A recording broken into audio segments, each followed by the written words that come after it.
ঠিক না? বিএনপিকে বলি, আপনাদের প্রতি আমাদের সিম্প্যাথি আছে। আপনারা নির্যাতিত, আয়না ঘরে ছিলেন, কারাগারে ছিলেন, আপনাদের বহু নেতা দেশ থেকে নির্বাসিত ছিল, আপনারা বিভিন্নভাবে অপ্রেসড হয়েছেন। বাট আল্লাহর দোহাই লাগে, আওয়ামী লীগ 15 বছর ধরে যে কালচার বাংলাদেশে তৈরি করেছে, সেই কালচার আপনারা তৈরি করেন না। চাঁদাবাজি করেন না, শুধু বিএনপি না, অন্যদের ক্ষেত্রে টেন্ডারবাজি করেন না, পুকুর দখল করেন না, স্ট্যান্ড দখল করেন না। খাস পুকুর থাকলে সরকারের কাছে দিয়ে আসেন, স্থানীয় প্রশাসনের কাছে দিয়ে আসেন, স্থানীয় প্রশাসন লিজ দিবে, ইজারা দিবে। তারপরে আসুন শেষের দিকে আলাপ প্রায়। আমরা ইন্টারিম গভর্নমেন্টকে মূলত ছাত্র জনতা আন্দোলনের মাধ্যমে স্বৈরাচারকে তাড়িয়ে দিয়ে ইন্টারিম গভর্নমেন্টকে বাংলাদেশের দায়িত্ব দিয়েছে। কে দিয়েছে?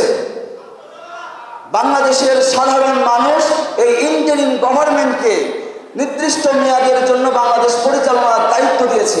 ইন্টারিম গভর্নমেন্ট যদি সিরাতুল মুস্তাকিমের মতো সহজ সরল পথে চলে, তাহলে তারা থাকবে।